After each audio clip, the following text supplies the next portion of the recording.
اللہ تبارک و تعالی نے ہم سب پر احسان کا معاملہ فرمایا کہ ہمیں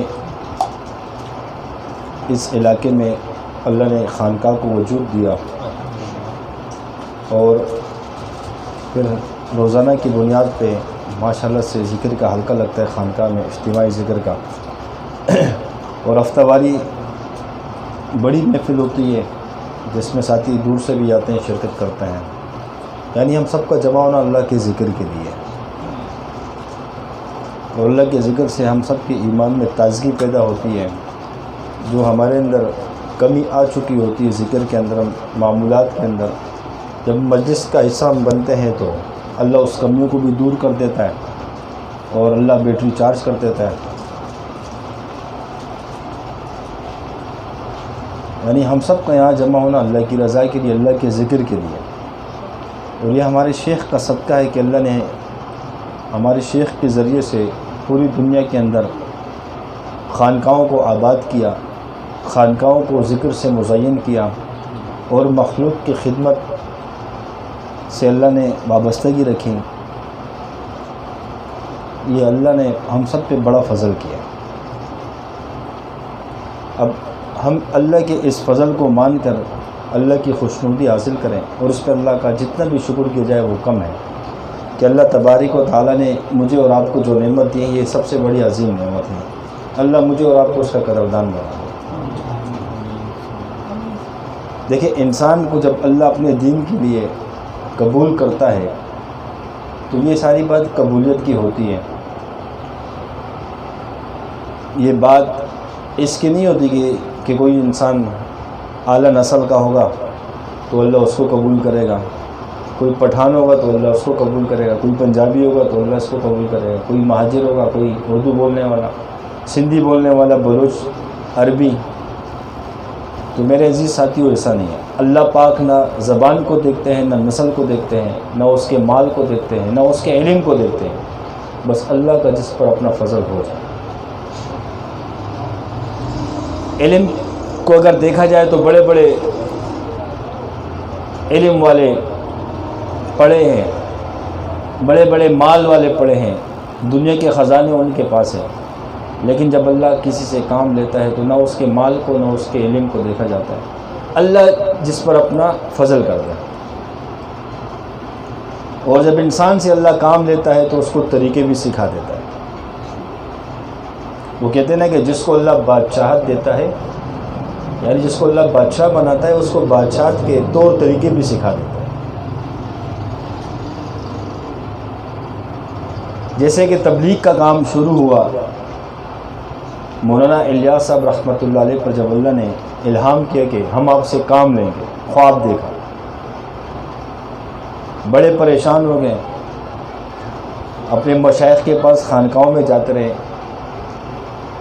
پریشان تھے کہ میں یہ کیسے کام کروں گا، میں اس قابل تو نہیں ہوں، نہ جسمانی طور پہ، نہ مالی طور پہ، نہ علمی طور پہ۔ مشائخ نے دلاسا دیا، فرمایا کہ جو کام لے گا وہی تم سے کام لے گا، تمہیں تو یہ نہیں کہنا کہ اٹھوئیے، کہ ہم تم سے کام لیں گے۔ جب ہم لیں گے تو اللہ پھر اپنے انداز سے، اپنے شان کے حساب سے، اپنی رحمت اور برکت اس کے حساب سے اللہ کام لے گا۔ آج دیکھ لو دنیا کے اندر تبلیغ کا نام اللہ نے زندہ کیا، اور یہ ایسی محنت ہے کہ قیامت تک اس محنت کو کوئی مٹا نہیں سکتا۔ اللہ نے وہ کام شروع کر دیا۔ اسی طریقے سے ہم اپنے حضرت کو دیکھتے ہیں کہ جب کام لینے پر آیا تو اللہ نے جب انتخاب کیا، اللہ نے دور حاضرہ میں جو نا مجدد بنا دیا۔ اب کیسے بنایا؟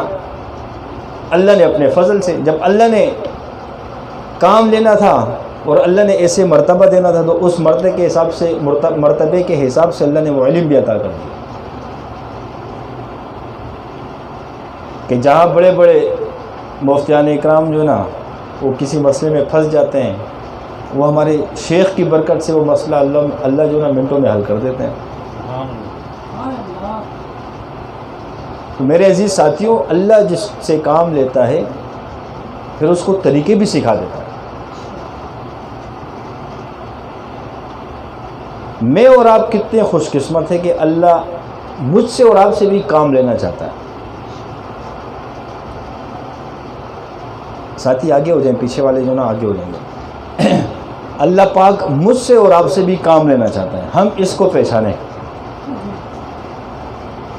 دیکھیں وہ فرماتے ہیں کہ جب ایک شخص نماز کے لیے جا رہے ہیں،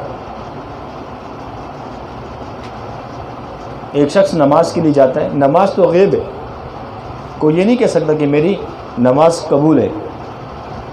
ہماری نمازیں جس حال کی وہ ہمیں ہی پتہ ہے اور اللہ کو ہی پتہ ہے. کچھ لوگ ایسے نماز پڑھتے ہیں کہ وہ کالے کپڑے میں لپیٹ کر اس کے منہ پہ مار دی جاتی ہے. کچھ شخص ایسے ہوتے ہیں کہ وہ نماز پڑھتا ہے، وہ نماز اس کے لیے دعا کی جگہ بد دعا بن جاتی ہے، وہ بد دعا دے رہی ہوتی ہے. بعض لوگوں کی نمازیں ایسی ہوتی کہ وہ ان کے سر سے اوپر نہیں جاتی نمازیں، اور بعض لوگوں کی ایسے نمازیں ہوتی ہیں مقبول کہ جب وہ سجدے میں رکھتے ہیں تو زمین بھی فخر کرتی ہے کہ مجھ پر کوئی سجدہ کر رہا ہے، اور زمین بھی اس کے لیے دعا کرتی ہے کہ اللہ تو نے ایسے لوگ پیدا کیے جو مجھ پہ سجدہ کر رہے ہیں، یعنی ایسے قرب میں ایسے ان کے مرتبے اللہ نے ان کو دیے ہوتے ہیں. یعنی نماز کے بارے میں کوئی یہ نہیں کہہ سکتا. لیکن ایک مشہور سی بات ہے کہ اب یہ پتہ کیسے چلے کہ نماز میری قبول ہے، تو اس کے لیے ایک مثال دیتے ہیں کہ بھائی جب آپ نے ایک نماز پڑھ لی اور دوسری نماز میں اللہ نے آپ کو توفیق دے دی، آپ مسجد میں جا رہے تو اس کی علامت ہوتی ہے کہ آپ کی نماز قبول ہے. علامت کے طور پر اگر آپ کی نماز اللہ کے یہاں قبول نہ ہوتی، اللہ آپ کو دوبارہ نماز میں جانے کی توفیق نہیں دیتا.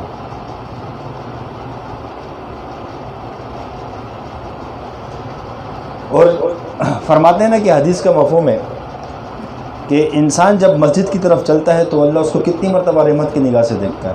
جب اس پہ اپنا فضل کرتے ہیں، اس پہ رحمت کی نگاہ پڑ جاتی ہے، تو جب جا کے اللہ اس کو توفیق دیتے وہ مسجد میں بھی چلا جاتا ہے. اسی طریقے سے میرے عزیز ساتھیوں، میں اور آپ جو ذکر کی مجلس میں ہر ہفتے میں شریک ہوتے ہیں، اپنے حضرت کی خدمت میں جاتے ہیں، وہاں خانقاہ میں جاتے ہیں، مرکز میں جاتے ہیں، اجتماعات میں حصہ لیتے ہیں، جب اللہ توفیق دے رہے تو اللہ ہمارا ذکر قبول کر رہے تو توفیق دے رہے ہیں نا.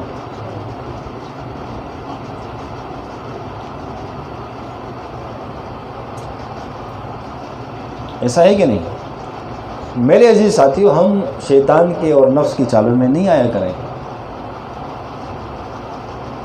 فرماتے ہیں کہ حدیث کا مفہوم ہے کہ کثرت ذکر منافق آدمی نہیں کر سکتا. جس کے اندر نفاق ہوگا وہ کثرت ذکر نہیں کر سکتا. آج الحمدللہ ثم الحمدللہ ہم کثرت ذکر کرتے ہیں، مطلب یہ کہ اللہ نے ہمارے اندر سے وہ نفاق کو ختم کیا نا. ہمارے اندر نفاق نہیں ہے. اگر ہمارے اندر نفاق ہوتا تو ہم کثرت ذکر نہیں کر سکتے تھے. اور اگر ہمارے اندر نفاق موجود بھی ہو تب بھی اس کا حل کیا ہے، اس کا علاج کیا ہے؟ کثرت ذکر ہے. جب ہم ذکر کرتے ہیں اس کی برکت سے اللہ ہمارے دلوں کو صاف کر دیتا ہے اور ہمارے سے وہ نفاق کو ختم کر دے گا. یہ اس کا علاج بھی تو ہے. ذکر کے کتنے بڑے فضائل آتے ہیں. مقصد یہ ہے کہنے کا کہ اللہ نے دیکھو ہر کسی کو اپنے اپنے درجے پہ قبول کیا. اب جو اللہ نے جو سیٹ دی ہے، جو درجہ دیا ہے ہمارے شیخ سید نورزمان نقشبندی شاذلی دامت برکاتہ العالیہ کو، پورے سلسلے میں وہ مرتبہ اللہ نے کسی کو نہیں دیا. اب پھر جو اللہ نے مرتبہ جانشین سلسلہ حضرت مفتی سید ابراہیم ہاشمی نقشبندی شاذلی دامت برکاتہ العالیہ کو اللہ نے دیا ہے، وہ مرتبہ اللہ نے کسی اور کو نہیں دیا.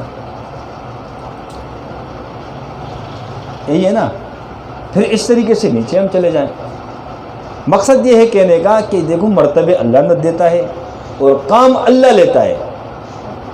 ہمارا کام ہے اپنے آپ کو پیش کرنا، اے اللہ میں حاضر ہوں، اب تیری مرضی مجھ سے جو کام لے.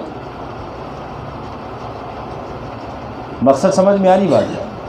مقصد ہم اخلاص کے ساتھ ہم اپنے آپ کو پیش کر دیں. اللہ ہم سے کام لے گا تو اپنے انداز میں کام لے گا. میرے جی ساتھیوں، کام اللہ لیتا ہے، انسان نہیں لیتا. اور میں اور آپ اس مرض میں گرفتار نہ ہوں. اگر ہم گرفتار ہیں بھی تو توبہ استغفار کریں کہ اللہ پاک میرے اور آپ کے اندر سے حب جا نکال لے. کیا نکال لے؟ ایک ہوتا ہے حب مال، ایک ہوتی ہے حب جا. حب مال وہ چیز ہے کہ انسان مال سے محبت کرتا ہے، کسی اور چیز سے اس کو محبت نہیں ہو. بس ہر جگہ اس کو مال، نہ وہ اللہ کے دین پہ خرچ کرنے کو تیار ہوتا ہے، نہ اپنے بچوں پہ تیار ہوتا ہے. بس مال سے اس کو محبت ہوتی کہ بس آ جائے، دن رات وہ ایک کر دیتا ہے، یہ بھی خطرناک مرض ہے۔ ایک ہے حب جا، یعنی اپنی ذات سے محبت کرنا۔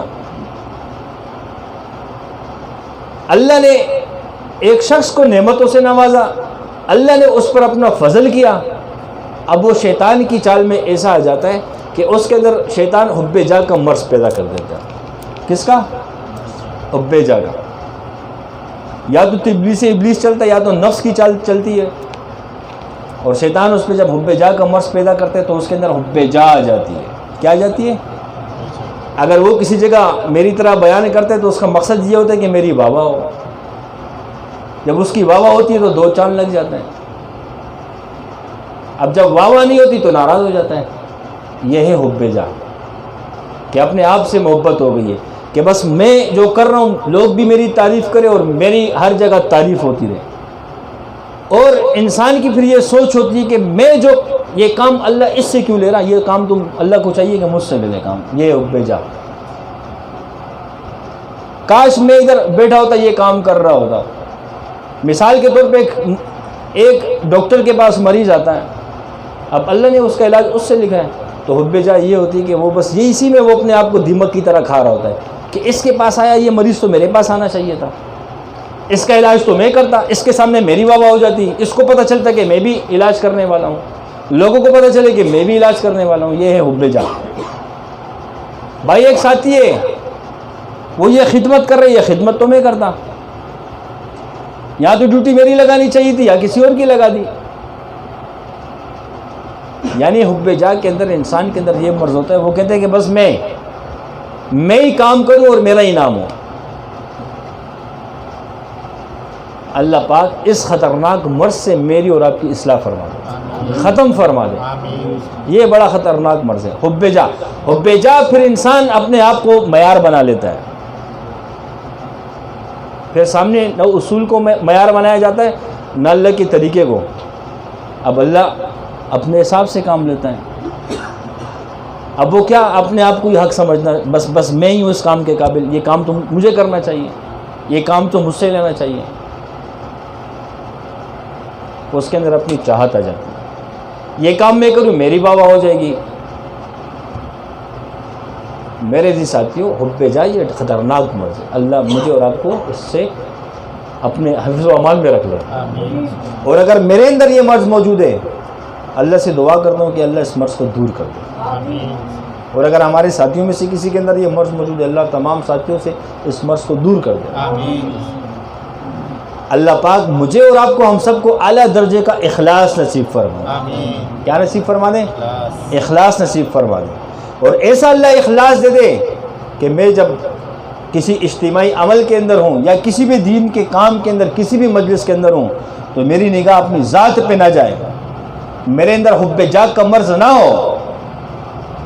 مثال کے طور پہ تبلیغی جماعت میں جو بیرونی گشت کیے جاتے ہیں، اندرونی گشت ہوتا ہے، بیان ہوتا ہے، ذکر کا حلقہ ہوتا ہے، ایک شخص کہے کہ میں ذکر کا حلقہ بھی میں ہی لگاؤں، بیان بھی میں کروں، دعوت بھی میں دوں، حالانکہ اس پوری جماعت میں ڈیوٹی لگتی ہے اللہ کی طرف سے۔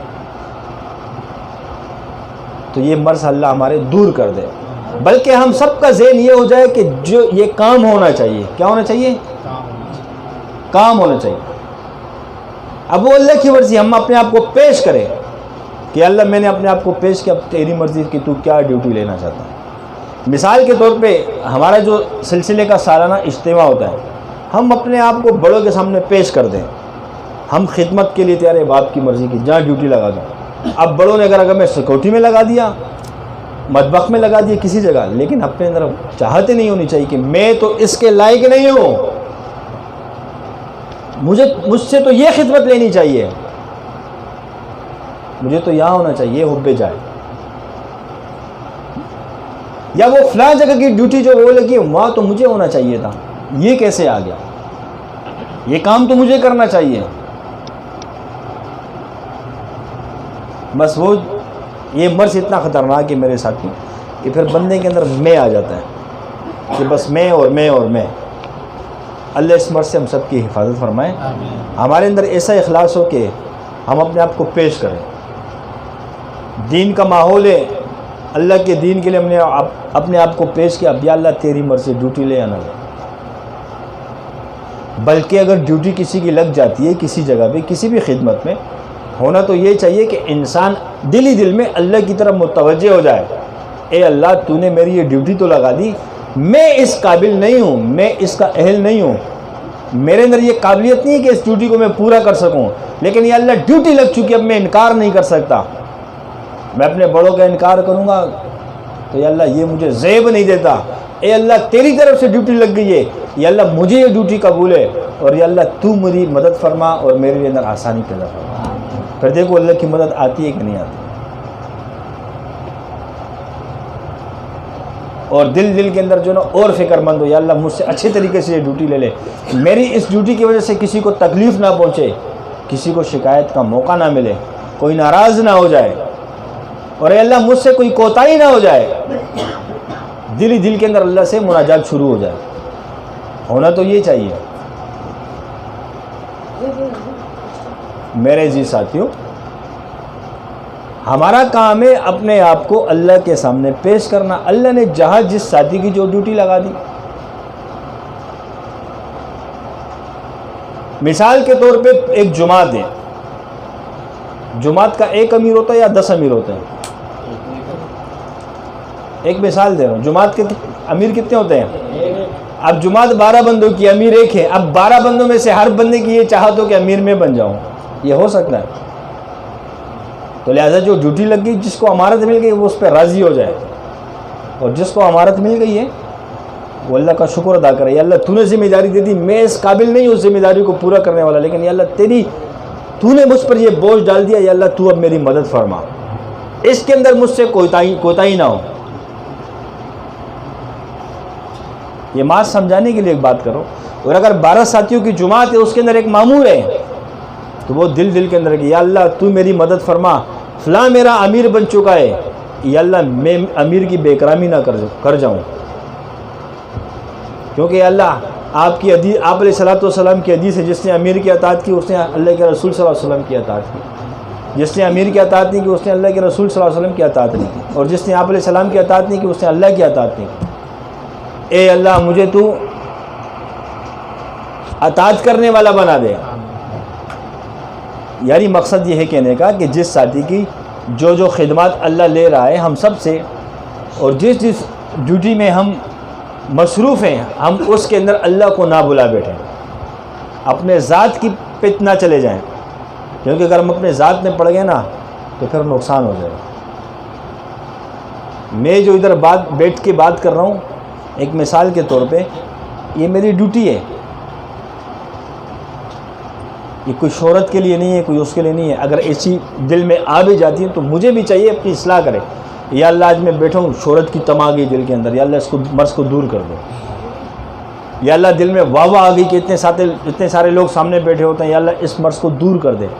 بلکہ ہم تو اپنے آپ کو خادم سمجھیں کہ اللہ ہم نے اپنے آپ کو پیش کیا خدمت کے لیے، اللہ تو ہمیں قبول کر لے.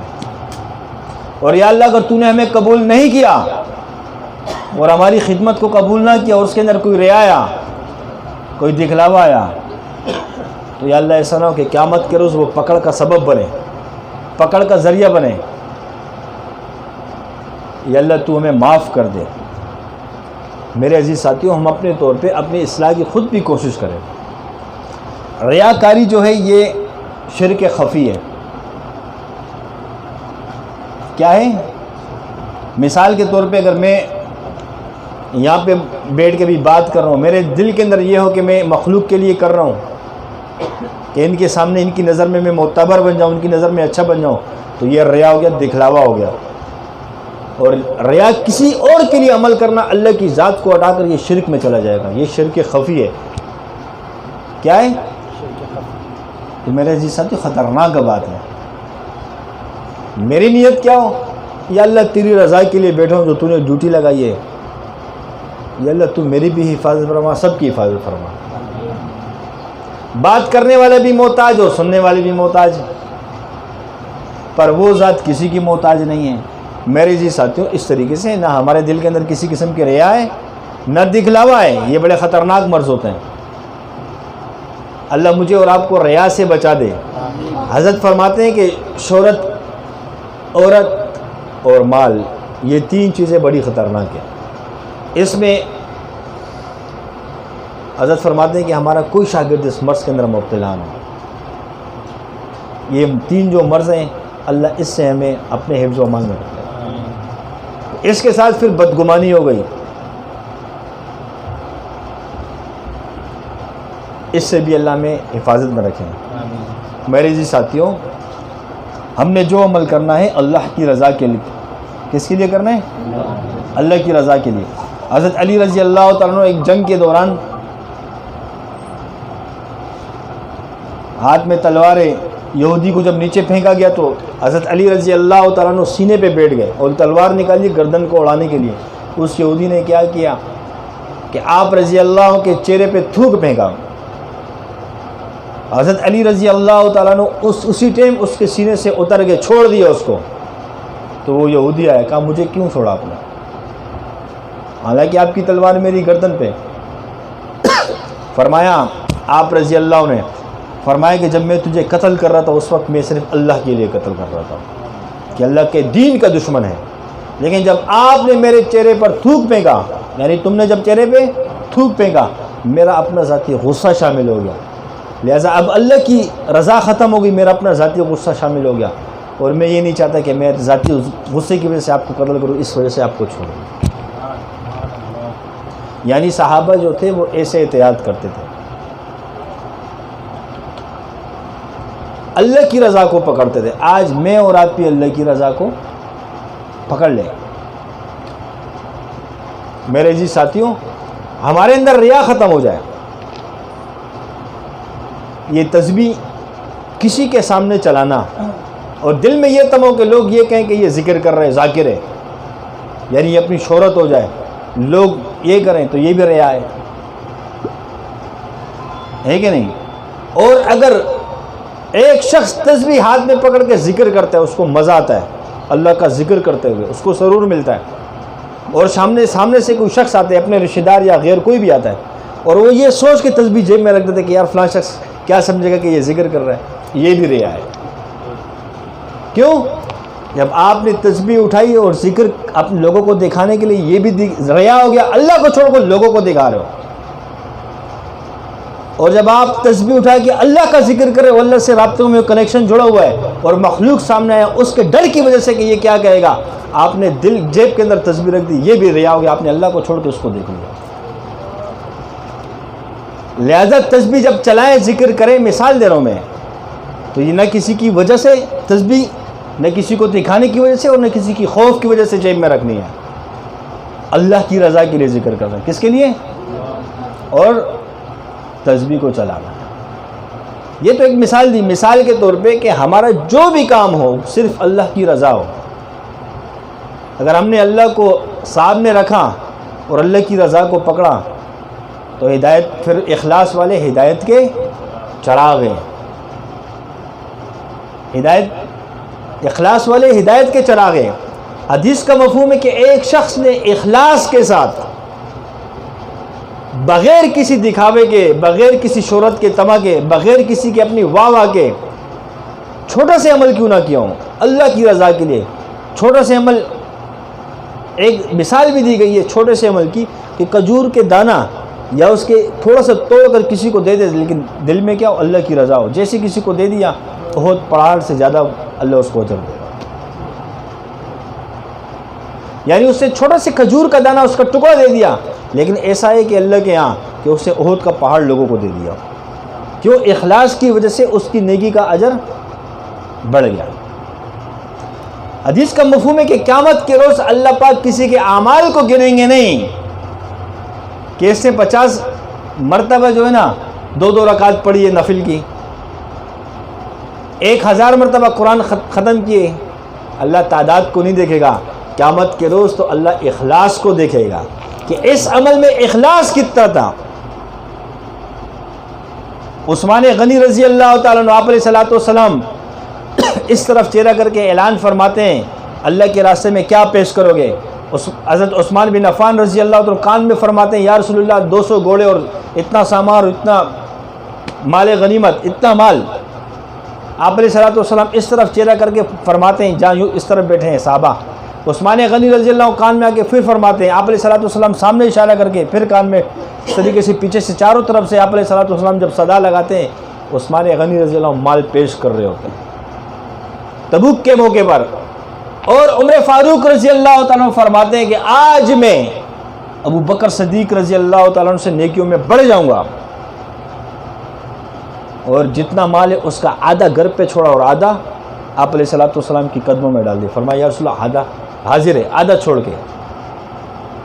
اور وہ ایک ابو بکر صدیق رضی اللہ تعالیٰ عنہ ہیں، ظاہری طور پہ تو آدھا مال لے کر آیا ہے، لیکن ابو بکر صدیق رضی اللہ عنہ گھر کے اندر داخل ہوتے ہیں، جو جو چیزیں مل رہی ہے بس اٹھاتے جا رہے ہیں.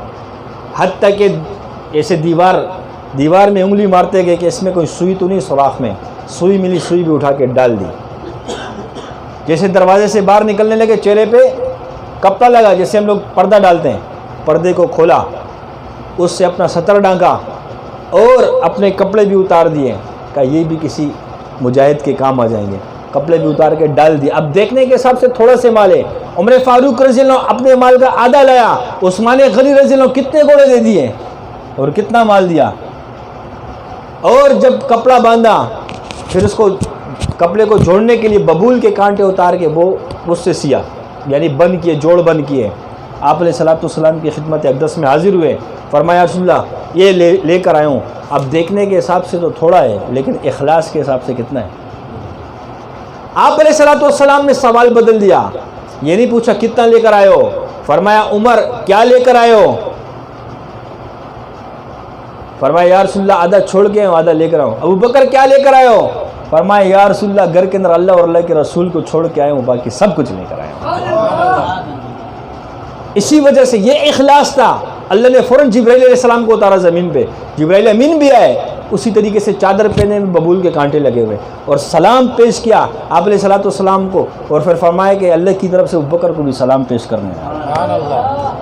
فرمایا آپ علیہ السلام نے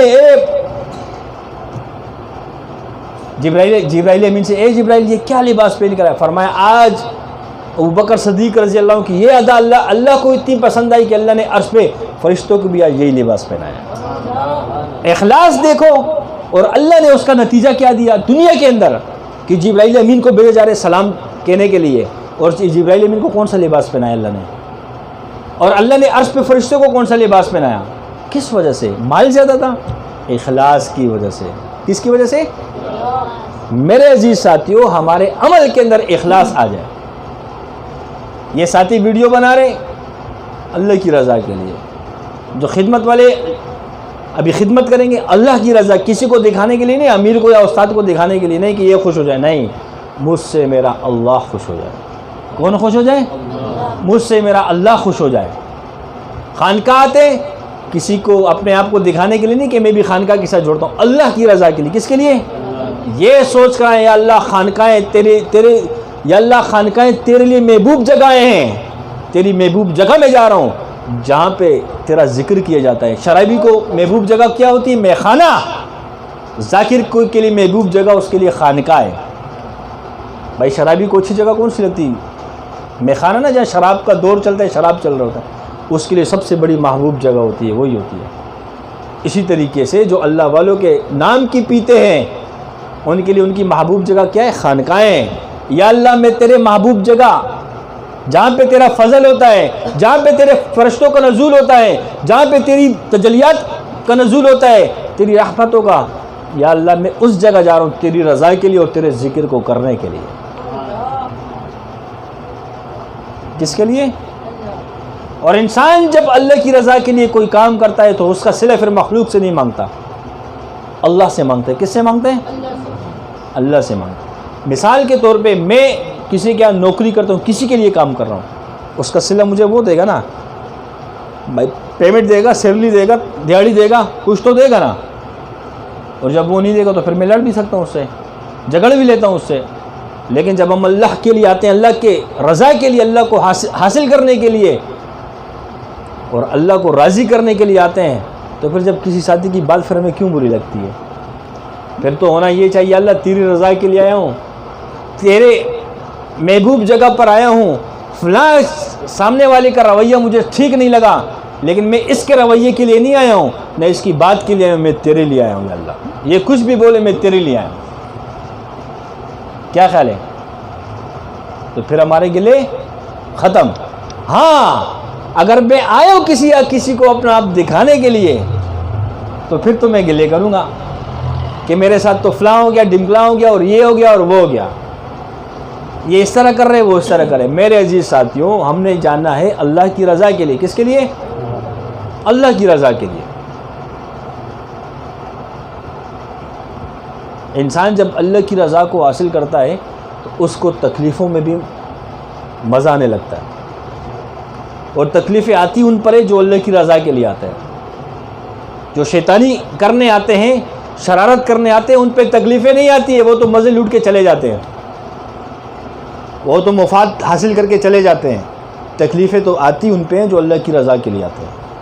تکلیفوں کا آنا ہی اخلاص والوں کے ساتھ ہے، کیونکہ اللہ کی آزمائش ہوتی ہے، اللہ پھر چیک کرتا ہے۔ اللہ آزمائے گا نہیں، چیک نہیں کرے گا۔ بھئی آپ جب مٹی کے برتن کو لیتے ہو تو اس کو یوں ٹنگ ٹنگ کر کے چیک نہیں کرتے ہو کہ کریک تو نہیں اندر سے؟ چیک کرتے ہیں کہ نہیں کرتے ہیں؟ ہم گھر کے لیے سامان لیتے ہیں، گلاس لیتے ہیں، پیالیاں لیتے ہیں، اس کو چیک نہیں کرتے دکان پہ کوئی کریک تو نہیں ہے؟ چیک کرتے ہیں کہ نہیں؟ چشمے لیتے ہیں، چیک نہیں کرتے پلاسٹک ہے یا شیشہ ہے، چیک کرتے کہ نہیں؟ تو جب ہم بھی دعویٰ یہ کریں اور دل میں یہ کہیں کہ ہم اللہ کی رضا کے لیے آ رہے ہیں، تو اللہ بھی تو چیک کرے گا نا، ٹنگ ٹنگ چیک کرے گا کہ نہیں کہ واقعی یہ میرے لیے ہے یا کس کے لیے ہے؟ چیک کرے گا نہیں۔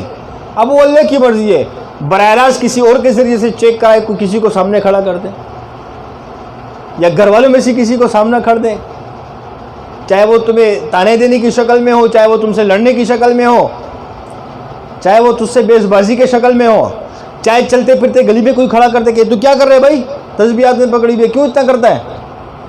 یہ چیک کرنا ہے اللہ کا۔ وہ کسی بھی شکل میں کسی طریقے سے بھی چیک کر لے گا، چاہے گھر والوں کو کھڑا کر کے، چاہے دوست کو کھڑا کر کے، چاہے کسی کو بھی۔ تو ہر چیز شیطانی وار نہیں ہوتی ہے، بس اوقات اللہ کی طرف سے آزمائش بھی ہوتی ہے۔ اور جب ہم برتن کو لیتے ہیں، جب ٹنگ ٹنگ کر کے اس کو چیک کرتے ہیں، جب ہمیں کریک نظر آتے ہیں، ہم اٹھا کے گھر لے آتے ہیں، چھوڑ دیتے ہیں؟ بتاؤ چھوڑ دیتے ہیں نا۔ اسی طریقے سے جب ہمیں بھی چیک کیا جاتا ہے، جب کام صحیح ہوتا ہے بندہ، تو اللہ کہتے ہیں آ جاؤ اور تو پاس ہو گیا، اور جو کمزور ہو گیا ٹھیکا رہے ہوں، یہ دوبارہ محنت کر۔ پھر میرے عزیز ساتھیوں، یہ ہو نہیں سکتا کہ بنا تکلیف کے، بغیر چیک کیے، بغیر آزمائش کے اوپر بھی پہنچ جائے اور ملکوت میں بھی چلے جائیں۔ یہ نہیں ہے، ناممکن ہے میرے عزیز ساتھیوں، یہ ناممکن ہے۔ یہ تربیت کا حصہ ہے، تکلیفوں کا آنا، بیمار ہونا۔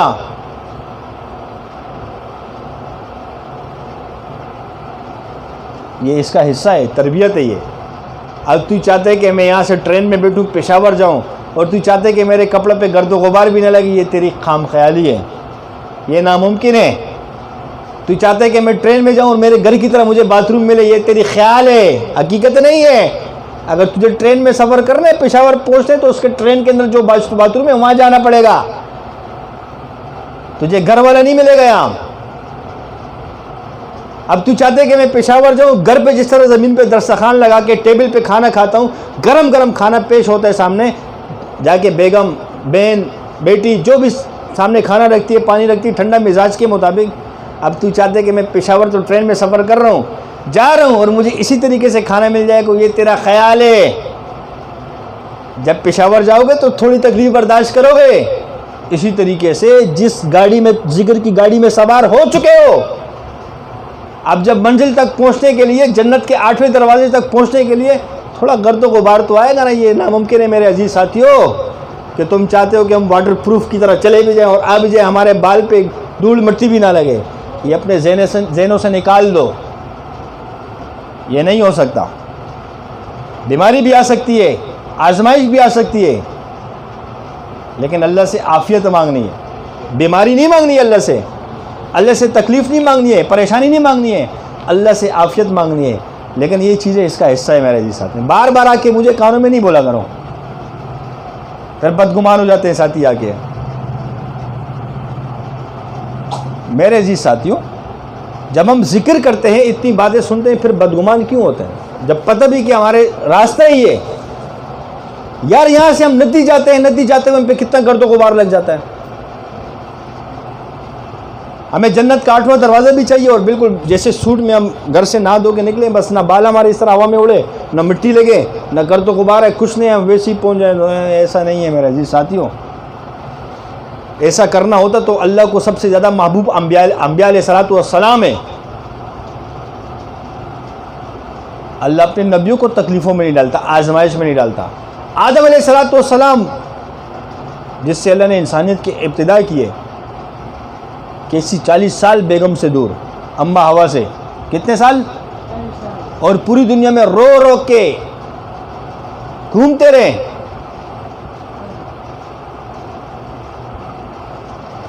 چالیس سال کے بعد اللہ سے دعا کرتے کرتے اللہ نے ملاقات کرا دی۔ پھر اللہ نے بیٹے دیے، حابیل اور قابیل۔ وہاں فساد بھی شروع ہو گیا۔ ایک بیٹے کو بھی، ایک بھائی نے دوسرے بھائی کو قتل بھی کر دیا۔ تکلیفیں آئی کہ نہیں آئی؟ میرے عزیز ساتھیوں، جب اللہ نے انبیاء کو نہیں چھوڑا، زکریا علیہ الصلوۃ والسلام کی تو گردن کو ہاری سے یوں کاٹا گیا، یوسف علیہ السلام کو تو کنویں میں پھینکا گیا، موسیٰ علیہ السلام کو صندوق کے اندر ڈال کے دریائے نیل میں چھوڑا گیا، ابراہیم علیہ الصلوۃ والسلام کو بچپن میں ہی پہاڑ کے اندر چھوڑا گیا، غار کے اندر۔ حضرت اسماعیل علیہ الصلوۃ والسلام کو تو قربانی کے لیے تیار کیا گیا، چھری پھیری گئی، اور حضرت اسماعیل علیہ الصلوۃ والسلام کو تو بچپن میں صحرا کے اندر، جنگل کے اندر صرف ماں کے ساتھ چھوڑا جا رہا ہے، کوئی نہیں ہے۔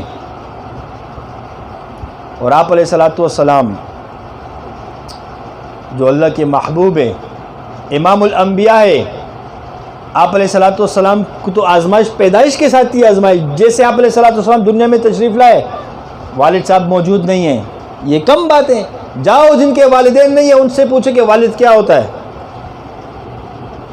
یہ باپ جو بھی ہے، جب اس کا سایہ ہے تو وہ باپ ہے، جس دن یہ باپ کا سایہ اٹھ جائے گا تب ہمیں پتہ چلے گا کہ باپ کیا ہوتا ہے۔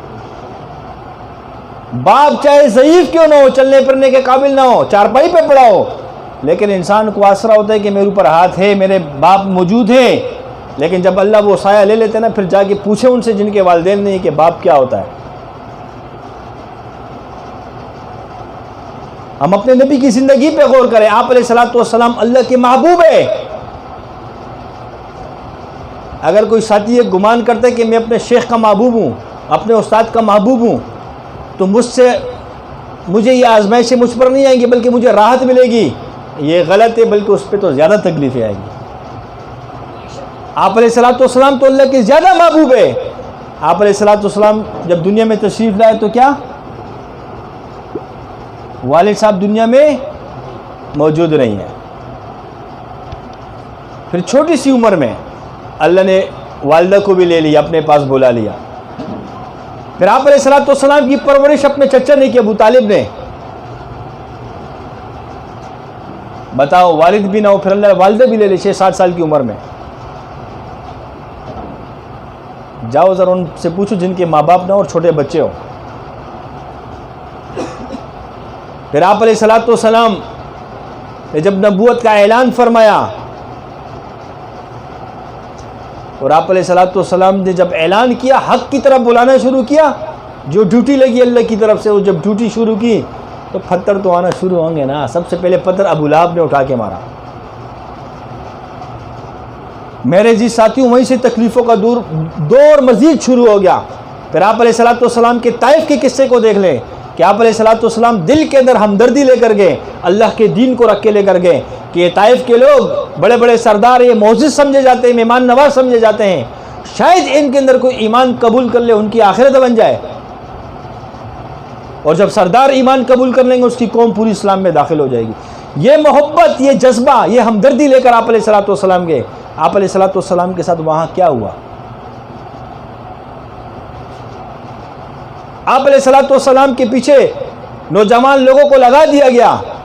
آپ علیہ الصلوۃ والسلام بھاگتے تھے، وہ نوجوان آپ علیہ الصلوۃ والسلام کے پیچھے بھاگتے تھے۔ آپ علیہ الصلوۃ والسلام گر کے نیچے تھک کر گر جاتے تھے، اور پیچھے پتھروں کی وہ برسات کرتے تھے. جب آپ علیہ الصلوۃ والسلام پھر کھڑے ہوتے تھے پھر آپ علیہ الصلوۃ والسلام پہ پتھر برسائے جاتے تھے, یہاں تک کہ آپ علیہ الصلوۃ والسلام کے جوتے مبارک بھی خون سے بھرے ہوئے رنگین ہوئے پڑے ہوئے. جب ہم حق کا کام کریں گے, اس نبی علیہ الصلوۃ والسلام کی دین کے کام کو کریں گے, تو تیرا کیا خیال ہے کہ میں آرام سے یہ نہیں ہے میرے عزیز ساتھیوں, ایسا نہیں ہے. جب نبوت کا فیض ملے گا تو اس فیض کے ساتھ جو تکلیفیں وہ بھی تو آئیں گے نا. ہم چاہتے ہیں کہ ہم تکلیف بھی نہیں دیں, مصیبت بھی نہیں آئے, بیٹھے بیٹھے اللہ ہمیں مقام ابدیت میں لے جائے.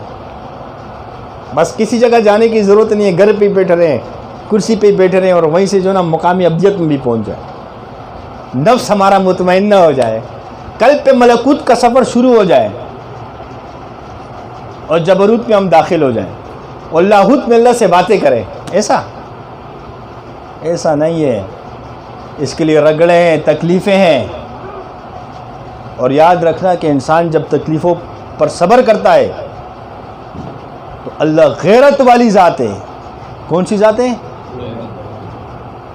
مجھے ایک بات بتاؤ, یہاں پہ جتنے ساتھی بیٹھے ہیں, کسی ساتھی کا میں ذاتی کام کرتا ہوں, مجھ پہ تکلیف آتی ہے تو اس کو غیرت آئے گی ساتھی کو, کہے گا یہ میری وجہ سے اذیت پہ مبتلا ہوا ہے, تو میری سپورٹ کرے گا کہ نہیں کرے گا؟ تو جب ہم اللہ کے دین کا کام کریں, ہم پہ آزمائش آئے, اللہ ہمیں چھوڑ دے گا؟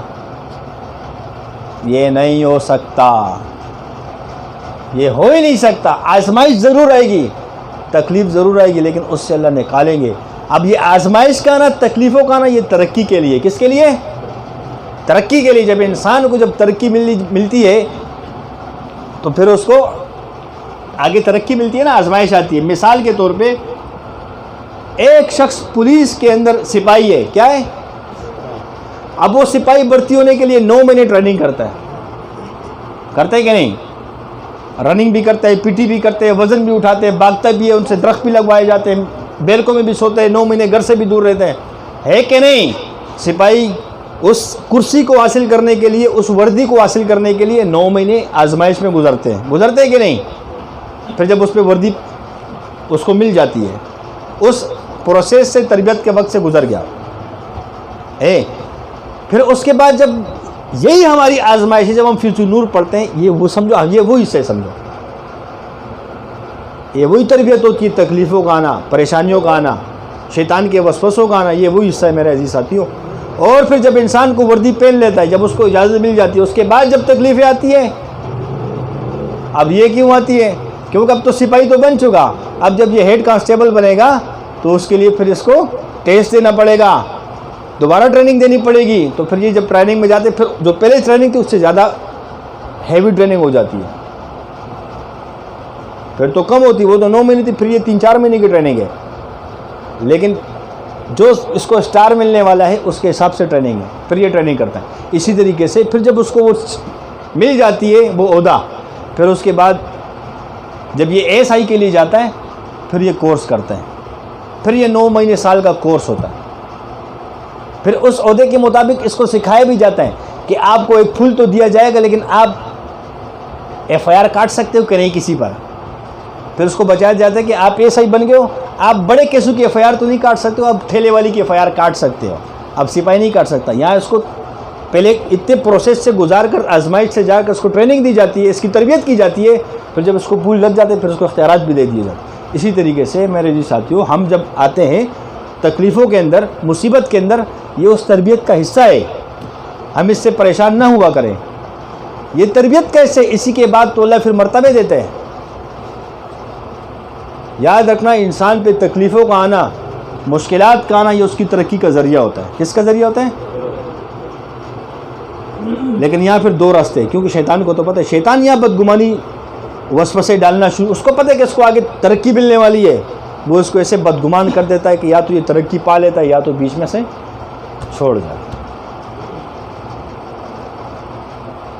میرے جی ساتھیوں, ہم پریشان نہ ہوا کریں, ہم اللہ کی ذاتی علی پہ پختہ یقین کریں. اور یاد رکھنا, ایک چیز یاد رکھنا, جو اخلاص والا ہوتا ہے اس پہ وسوسے آتے ہیں. کس پہ؟ جو اللہ کی رضا کے لیے آتے ہیں نا اسی پہ وسوسے آتے ہیں. پھر ایک چیز بن جاؤ وسوسے ختم ہو جائیں گے. عاشق بن جاؤ. کیا بن جاؤ؟ عاشق پہ وسوسے نہیں آتے. یہاں وسوسوں شیطان کا وار فیل ہو جاتا ہے. جو اپنے مشائخ کا عاشق بن جاتا ہے اس پہ پھر مشائخ کے خلاف وسوسے نہیں آتے، کیونکہ عشق وہ آگ ہے، یہ سب چیزوں کو جلا دیتی ہے. یہ وسوسوں کو جلا دے گی. شیطان اس کے قریب آئے گا جل جائے گا. حتیٰ کہ اگر اس کے مشائخ میں کوئی خامی بھی ہوتی تو وہ خامی بھی اس کے سامنے، مرید کے سامنے جل جاتی ہے. اس کو اپنے شیخ کے اندر کوئی خامی بھی نظر نہیں آتی ہے. اس کو اپنے شیخ میں صرف اچھائی کے سوا کچھ نظر نہیں آتا. وسوسے عاشق پر نہیں آتے. ابو بکر صدیق رضی اللہ عنہ جس کو صدیق اکبر کہا جاتے، صدیق تھا، سچا تھا، عاشق تھا آپ علیہ والسلام کا. جب معراج کا سفر آپ علیہ السلام نے کیا اور ایک یہودی نے فرمایا، جب کہا ابو بکر صدیق رضی اللہ عنہ سے، فرمایا کہ آپ کا نبی فرماتا ہے کہ میں اتنی سی دیر میں کہ دروازے کی کنڈی بس ہلتی رہی، اتنی سی دیر میں معراج کا سفر بھی کر کے آیا، جنت اور جہنم گھوم کر بھی آیا اور واپسی آیا. آپ اس چیز کو مانتے ہو؟ ابو بکر صدیق رضی اللہ عنہ تصدیق کے فرمایا جو میرا نبی کہہ رہے بالکل سچ کہہ رہے، میں مانتا ہوں، یہ ہے سچا. یا شیطان کے وسوسے بھی فیل ہو گئے، فوراً تصدیق کرتی، بالکل سچ کہتا. آپ علیہ السلام بالکل سچ فرما رہے. جب انسان عاشق بن جاتا ہے تو پھر عاشق کو اللہ خود ہی سمجھا دیتے ہیں. حضرت فرماتے ہیں کہ جس کو فیض چاہیے عاشق بن جائے. عاشق کو اور چیز خود بخود مل جاتی ہے. کس کو مل جاتی ہے؟ عاشق کو. اگر ہم اپنے بڑوں کے عاشق بن گئے تو جو بڑوں کو اللہ نے دیا ہے اس کا نا شروع اللہ وہ فیض دینا شروع کر دیتا ہے. اور جب ہمارے خود کے اندر گندگی ہوگی تو پھر ہم اخلاص والے بن جائیں. اخلاص پیدا کرے. اگر شیطان ہمیں دور کرتا ہے تو ہم شیطان کی چالوں کو سمجھ جائیں. اللہ مجھے اور آپ کو اخلاص نصیب فرمائے.